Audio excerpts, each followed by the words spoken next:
It's really nice out today. Yeah, you better enjoy it while it's here. It's supposed to rain in a few hours.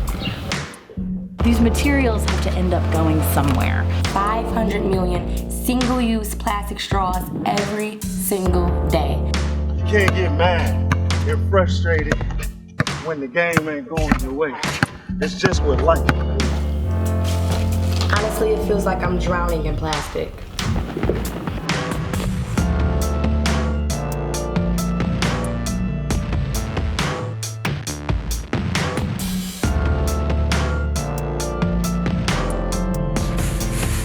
Bags everywhere.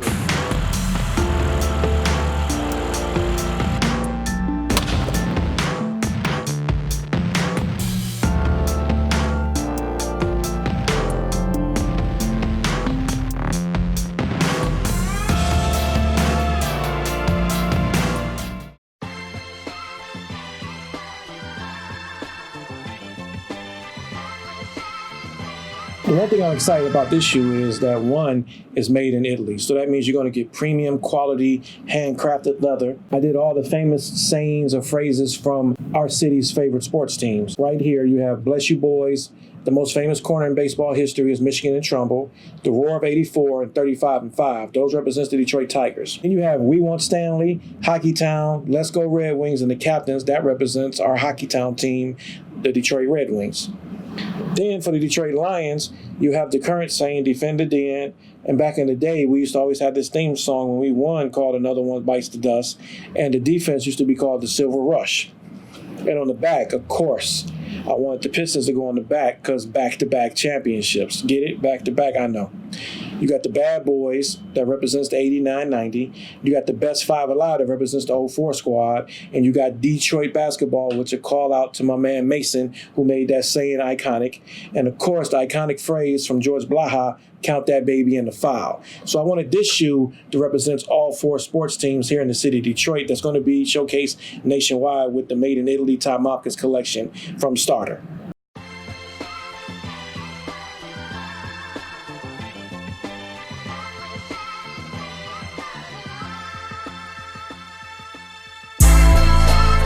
Through it all, man, I got 20 plus years in this game, man, and I didn't see them come and go. Have I had opportunities to leave Detroit and start over somewhere else for corporations? Of course. But I would never leave Detroit because Detroit never left me. So I feel obligated to stay here and put on for my city. And at the end of the day, shit don't stop.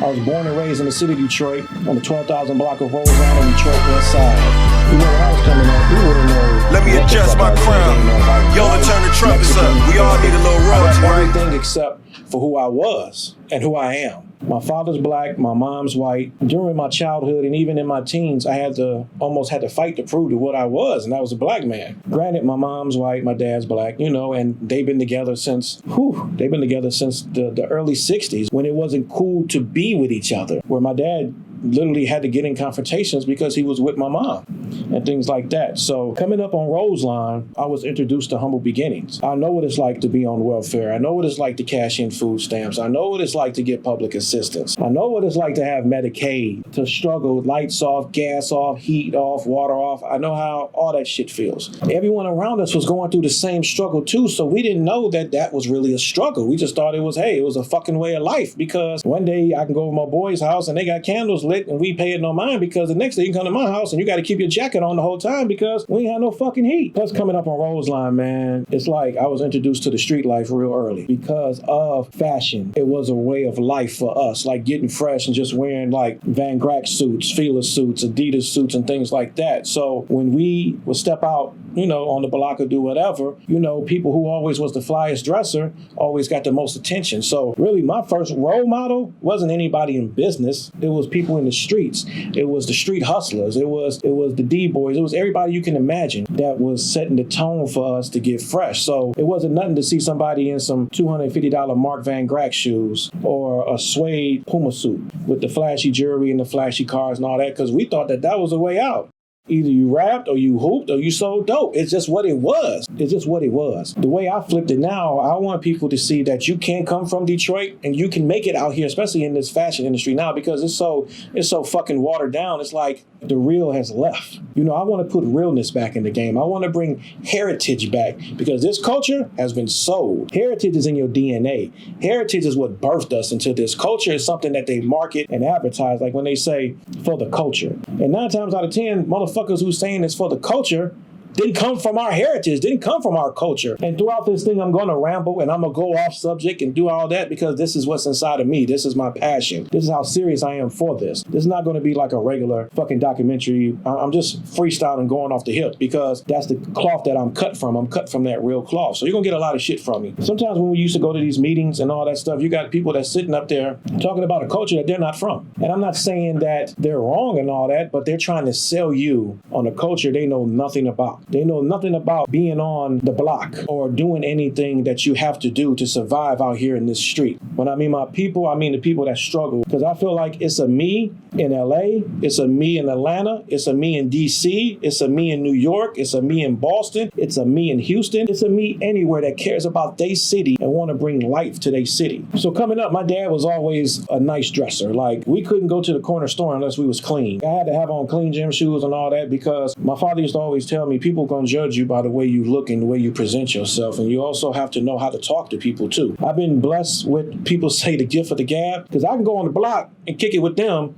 but then fly out to a board meeting on the West Coast, on the East Coast, and sit in front of people that have masters, bachelors, and all that, and kick it with them to make them understand about my heritage, about my people, the consumers that I deal with. You know, a lot of times people always say stuff like, well, we had this focus group, took a bag of shoes to this inner city, and we showed it to them, and all the kids loved them. Well, no shit, the kids loved them because they're not used to seeing people like you in their community or in their city. So, of course, when you open up these free fucking shoes that they get geeked, that they think they're going to get a pair of, yes, they're going to tell you what you want to hear. But my focus group is totally different. My focus group is people that come into the stores with money in their hand wanting to buy what they want. They don't want to force the culture. They don't want that. So that's my focus group. The people with the money in their hands coming in the door, they don't want to force culture. They want to buy what they want to wear, you know, because that's what they like. It all started for me 20 years ago at one of the iconic mom and pop stores here in the city of Detroit called Strictly Sportswear.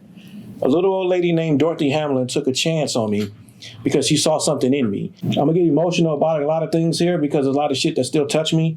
But that lady did a lot for this city. And I hate that she's not here and that she went on before she could really get her flowers and what she really meant to this city of Detroit. If anybody know Miss Dorothy Hamlin, we used to call her Mama.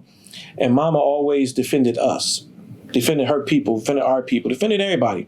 Strictly was like a world-renowned store in the city of Detroit, right down 7 Mile Archdale. People would come in there just to buy a pair of socks, just to get a Strictly Sports, get that teal Strictly Sportswear bag, just to show that, hey, I shop at Strictly, I shop at Strictly. I started learning the game at Strictly Sportswear. And whatever I do in life, I will always give them props because that's where it started at for me. I feel some type of way about Strictly because it is a true essence of a mom and pop stores, because in this industry, big box stores come in there all the time and steal their ideas and look at them all the time and think, aha, this is it, this is the blueprint. And then they go take community, then they make it corporate and they make it commercial. Then it gets corny.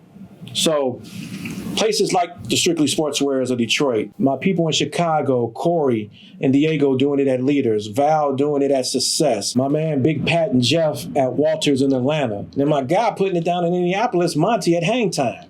Like how Rick and Roe has done it at Burn Rubber. It's so much stuff where I feel like in a few minutes, the mom and pop is going to be extinct, but they don't understand that the mom and pop stores are the blood and the bloodline and the life of fashion. Because when they started getting into commercial stuff and they started getting into this corporate shit, it becomes corny. Because now it's like they show kids on bikes and skateboards and swimming and doing all that stuff. Yeah, I get it. That's that market. But my market doesn't do that. You know what my market does? My market fucking gets fresh. My market want to be clean from head to toe. And that's when you get these people that talk about culture again. They don't understand the culture. I want to be able to show these people heritage, because at the end of the day, I'm always going to stress this. Heritage is us. Heritage is in our DNA. It's in our cloth. that they don't even cut no fucking more. People all the time ask me what it's like to be a tastemaker. Well, I don't consider myself a fucking tastemaker. I'm not a trendsetter. I'm not nothing like that. I'm real. And I have a voice that so many people want to do. I think when you label people and call them tastemakers, trendsetters, and all that stuff, it takes away from the people that can express themselves, meaning that I don't want nobody to look at me and be like, oh, Todd Mopkins, he this and that, because this is my identity. This is what I like. This is my taste. And whatever I like, there's probably a couple 100,000 people that like it just like I do. But they don't have the voice like I do to express it and get it out there. So me personally, I feel like tastemaker, influencer, all that shit is overrated. That's some big commercial shit that they give you to make people feel like there's something that they're not. Only thing you're doing, you're expressing how you feel, especially how the way you dress. And my thing is this. You are a blank canvas. Whatever you put together, whatever you want to wear, whether it's some shorts with a long sleeve shirt, whether it's a t-shirt and some, whatever the fuck you want to wear, that's you. That's your taste. Be your own tastemaker. Don't let everybody try to influence you on what they think is hot. You wear what you wear. That's what gives us the individuality of being something. That's our heritage, not because of what somebody else is doing. Over the past 5 years, man, I've been blessed to work on projects and do collaborations with different companies. One of the biggest ones that probably got me on the map, well, I ain't gonna say probably, it did get me on the map, is my relationship and my collaborations with Starter. When I started it off, we just started off with a few jackets. Now it's growing to be a full collection coming 2020. And the crazy thing about that shit is this, man, now it's an international thing. That's why I call myself International Mopkins at times.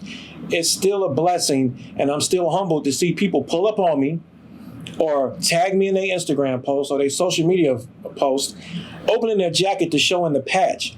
It's a time now where the patch has got more popular than what's on the outside of the jacket. People are wearing the jackets inside out so you can see the Todd Mopkins patch on there. So I've been blessed. I've been honored to have people wear my jackets and support me, like locally here. My man DJ Steady Rock, Black Lion Society, DJ BJ, my man Cino, Royce the 5'9" has wore it in one of his videos he did with Eminem that got millions of views. T Grizzly wore it in his video that got millions of views.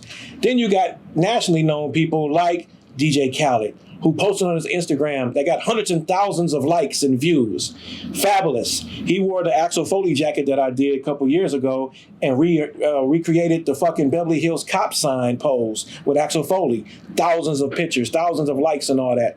So I've been blessed to have people really support me. Whether it's my brother Jalen Rose, that I grew up with him. We went to the Great Detroit Southwestern together. He's talking about me on ESPN. He's shouting out my movement and what I'm doing here. To the point now where it's some footwear companies that use my image to help sell some of their stuff, and I appreciate that. Could have gave some credit, could have called and said, hey, bro, I'm using your picture, but it's cool. DJ Envy from the Breakfast Club, my man Big Greg here. Big Greg kept my name going when I ain't had nothing going on, but he kept my name hot in the street. So I've always had people that always support me, Dr. Darius. And so I can go on and on with the people. And most importantly, the people, the everyday person. The everyday person that just wears it or walk up to me, man, be like, yo, man, I thank you for what you're doing for our city. Thank you for putting our city on the map, man. Because I'm gonna be honest with you, when you go to these meetings and when you go to these fucking conferences and all that shit, Detroit not mentioned, LA, Chicago, and New York. No disrespect to them, but Detroit got a fucking voice too. We get fucking dressed too. Our dollars spend just like them. I just want us to be recognized like that too. I get a little teed off when they do these little packs and all that shit, and it's called the New York pack, the LA pack, Chicago pack, and I be waiting like, okay. That's why I felt really proud and honored when Adidas tapped me when they wanted to do the 40th anniversary of the Adidas Top 10. And this is something I've been talking about for years to Adidas. I've been preaching this shit. I used to get laughed at. I used to get talked about, where it's like, oh yeah, top 10 only means something in Detroit and Boston. Okay, well, like my brother Jalen Rose always said, give the fucking people what they want. We want that shit. Once again, they trying to force feed culture on what we want heritage-wise. We had a private event at the historic Motown Museum. And the reason why I want to do it there, because I want everything to be Detroit-based. So I tapped in some Detroit people that's making moves nationally too. Stewie, LaBrittany, and my man McNichols. Because I wanted a mixture of people that's corporate, but I also want to take the community part of it. I didn't want it to be commercial. I want it to be community. I want it to be the new face of Detroit with the old face of Detroit, and I wanted to bridge that gap so it was one Detroit. And That shit, man, when we released that fucking shoe, boy, shit. I'm not trying to be cocky and I'm not trying to be arrogant, but I felt bad if somebody would have went up against me that day with the release of the Adidas Top 10. And then we doubled back almost 30 days later and did the 313 day thing, which I've been doing for almost 4 years now. Every 313 day, which is March 13th, because if you do it, you look on the calendar, March is the third month and the 13th day, 313 is the area code of the city of Detroit. So whether it was the first time I did something, it was with Fila. So I came up with a Fila classic shoe, Fila tennis shoe, which is known in Detroit as the Dope Boy shoe. So I took it, I made it white and green, which represents the city, the Welcome to Detroit sign and all that. I put a nice gator print on there, and we released 313 pair just to have the gimmicks and the shits and all that stuff to have something for Detroit.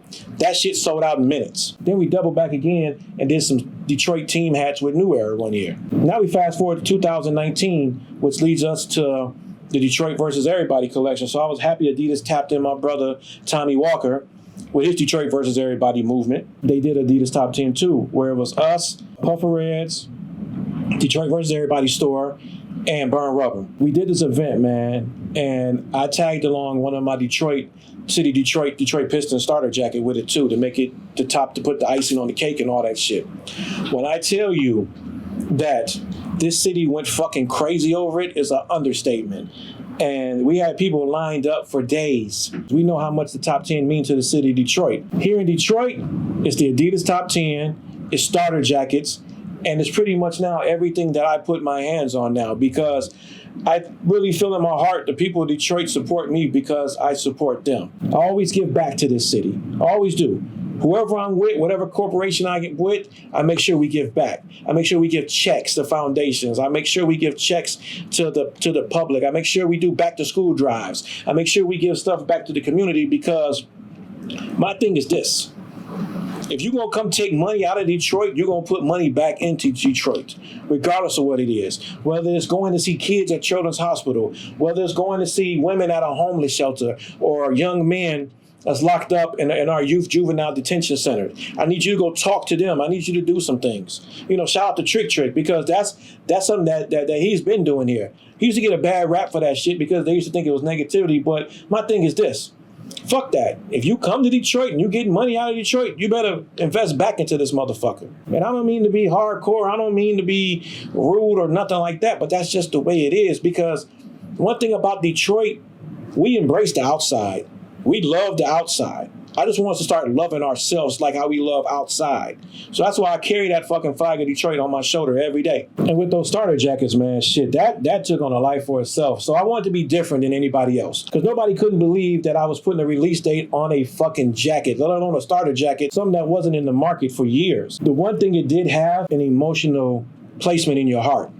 Because my thing is like this. If you could pull a Goosebumps, I want to do shit that's gonna make goosebumps pop up on you. I want that emotional for you, because now, guess what? Now you gotta have it, because now it brings back a memory when shit was good, when shit wasn't good. And sometimes when you cop these things, you know what I used to hear people say? Man, when I was little, I couldn't get it, so now I'm buying every one that come out. And I feel them, because I feel the same way about certain shit that I couldn't afford when I was a kid. So now I see it, I'm gonna buy 2 or 3 of them shits, because now I feel a sense of accomplishment. Now I feel like my life or my childhood has been validated because I finally got this. It took me 25 years, took me 20 years to get it, but guess what?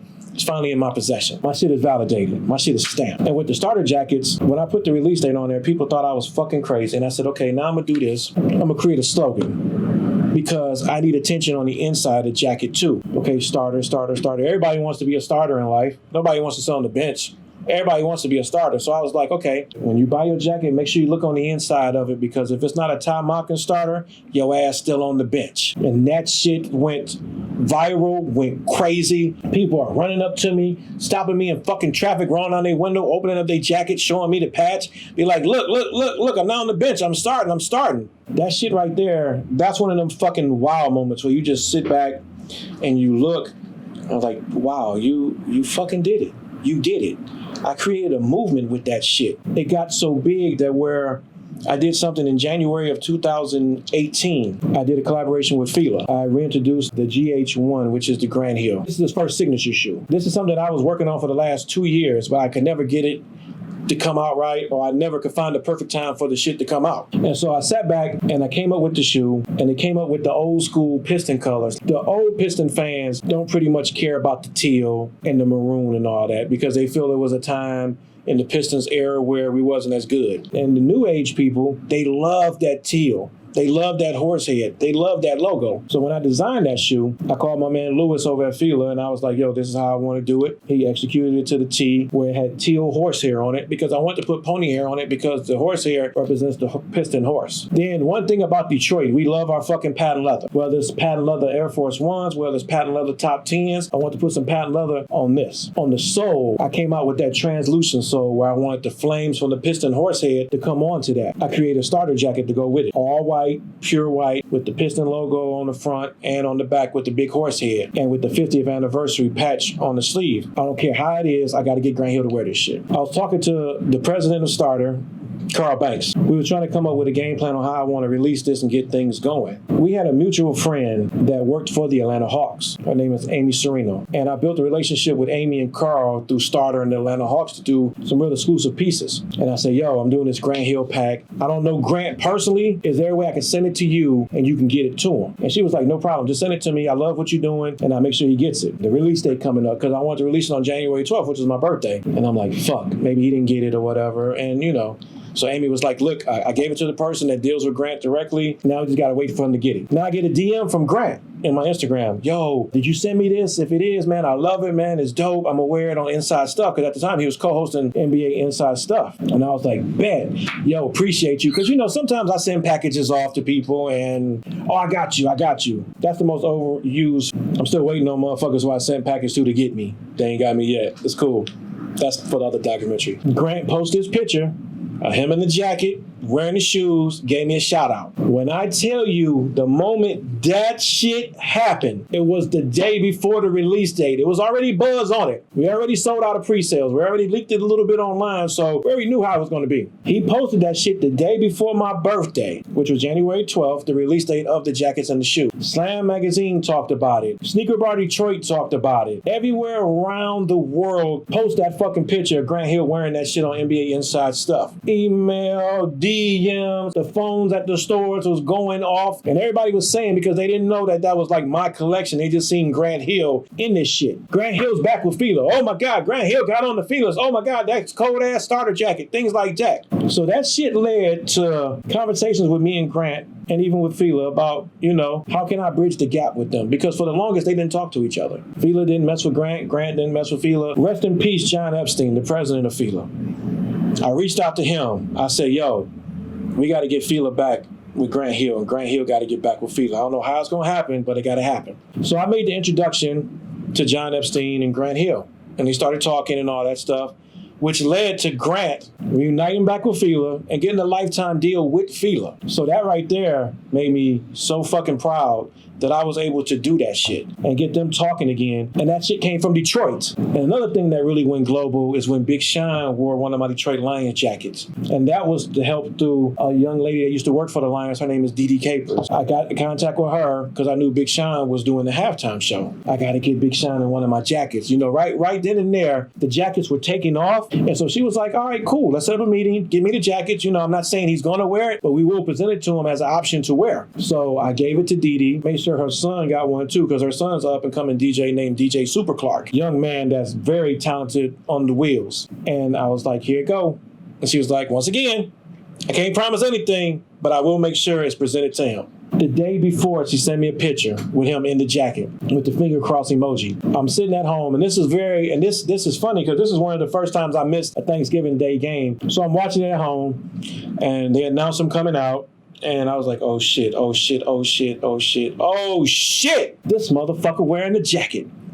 Soon as he stepped on the fucking field doing that song, One Man Can Change the World, my phone The CEO of Starter Phone went crazy. It's a national TV audience. Millions and millions and millions of people was watching this shit. And they seeing Big Sean, but they also seeing Big Sean inside this fucking Ty Mopkins starter jacket. And the blogs went crazy. Big Sean performs at halftime in the Black Detroit Lions starter jacket. And that's the one thing I can say about Sean, that he's always repped everything I've ever had. Everything I've ever sent him, he wore it. Whether it was a Piston jacket, Lion jacket, whatever it was. And that's another thing that I can contest to, is like, people has really supported me, man, because they know what type of cloth I'm cut from. I'm not this fucking corporate or commercialized person. I'm community, meaning that I was born in Detroit, I was raised in Detroit, and when God feels the time to call me home, I'm gonna be buried in Detroit. I've had some great people along the way guide me and give me advice. One of my brothers, Michael Bivens, from the iconic group New Edition and Bell Biv DeVoe, he's always in my ear. He's always teaching me the game. He's always telling me who to watch out for and just giving me advice. And that's my big brother, man. And I love him to death, because over the years, me and Michael Bivens have been getting close, and he's been guiding me on certain situations that I'm going through. And also, I have the CEO and the president of Starter, Carl Banks. He's a Flint native, so we kind of get that same Michigan vibe. You know, Detroit is just like Flint. We cousins. He's always telling me about always stay in your peace, because when bullshit happens, I'm from the 12,000 block of Roseline. I call bullshit out, and sometimes my temper may get the best of me, but I've learned over the years, and even talking with Carl, be in your peace, man. This ain't the get back time for that. You get back at it like this. Now it becomes more professional, it becomes this, becomes that. And we have conversations all the time, and he always tell me, like, Ty, it's easy for a person to talk shit and tell you how to make it when they was born on third base. You hear these emotional speakers, these people that talk a good game. Well, they could talk a good game because they was born on third base. It's people like me who had to come to the plate already down 0-2. I already had 2 strikes against me because I wasn't supposed to be up at bat anyway. I got a bunt to get on first base, steal second, and advance to third just so I can make it home. But you got some people that talks about the struggle that never had to struggle, or talk about making it that never had to make it. And also I have a relationship with my man Eric Thomas. I think he's one of the greatest motivational speakers in the world because he lived this shit. He was homeless. He survived and he made it in this fucking industry. That's why I always check out anything E.T. is doing. You know, I support him to the fullest, and he's also a Michigan native too. We got some people that came from Michigan, not only Detroit, but from the state of Michigan, who's making an impact in this community and making an impact on this lifestyle, whether it's motivational, fashion, media, whatever it is. We got some motherfuckers here in Detroit and in Michigan doing some things. I'm very excited about this new chapter of my life because now I started the Mopkins Group, which is a marketing and consulting lifestyle agency, meaning that for years I've been doing it for so many people. I've helped put other people, kids, through college and through whatever, off of me.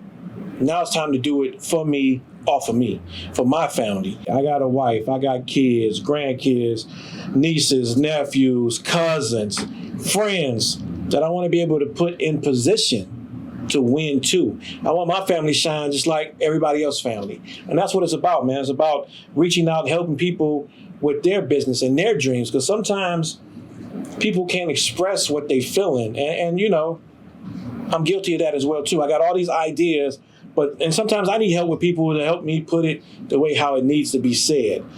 Granted, it's not scripted, it's not going to be corny, but it's a certain way I like to be expressed too. And now with the Mopkins Group, we help people do this along with creating a new lifestyle for the heritage. I'm going to keep saying heritage till I feel culture is safe again. Because right now, culture has been sold and sold out and all that. So I want to pump heritage back into there. And I'm really excited about this new project that I'm starting with Starter. Everybody thought I was crazy before when I started branding Starter and doing all this. So now they really think I'm insane with footwear. Starter and footwear? Yes, Starter and footwear. The first Ty Mopkins collection we're going to come out with is made in Italy. So these are premium products.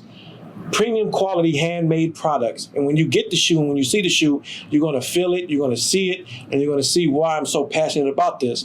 Now, we're going to have different levels of the Ty Mopkins brand. You also have this street luxury of the Made in Italy brand. And then we're also going to do a regular inline couture for families, because since I've been leaking pictures on the internet, I've had women, men, kids, everybody hitting me up like, how can we get a pair of this? So I'm going to make it where we get fresh again. meaning that we're going to get you tight from head to toe. We're going back to getting dressed again, meaning that we're going to have full outfits. Detail is going to be everything on this. I'm going to do everything from apparel, footwear, accessories, hats, everything you got to do with your way of life. We're going to create it for you. Fuck it. It may be a bucket hat on there. It may be a visor, because I know we used to wear the visors flipped upside down. And everything is going to coincide with the sole, with the shoe, with everything, because I want to get you fresh head to toe again. You know, people always ask me all the time, like, man, where did you get your marketing degree from? Where you do this at? Well, I went to the University of Common Sense. You know, people ask me all the time, like, yo, you are like a marketing genius. It ain't that I'm a genius, because I never claimed to be that. It's just that I know what I like. And I know it's hundreds of thousands of people just like me there. So when I take on a project, I put my all into it. I'm not going to be one of those guys that you're going to see my name stamped to everything. You know, if I take on a project, that means I really believe in the product that you're selling as well, too. So I want to tell my story, because I know Detroit want to hear that story. Not even Detroit, but all over the world now. So when people come to me and say that, man, it's like, you know, I appreciate the accolades and all that stuff. And I don't do this shit to be recognized like, oh, he's the best in Detroit. He's this, he's best here. He's setting the industry on fire and all that. Because I'm just doing what other people wish could be done. Meaning that I'm introducing products and I'm presenting products that some kid wished exist, because he think this drip now is discharge, which it is. People say it's drip, but it's really discharge, and it's really fucking infecting the game. So my job now is to bring heritage back, bring back a lifestyle that's unique, bring back a heritage that birth culture. That's how I feel.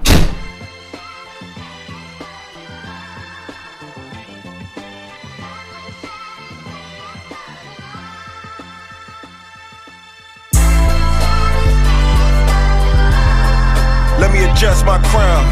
Yola turn the trumpets up. We all need a little royalty, right?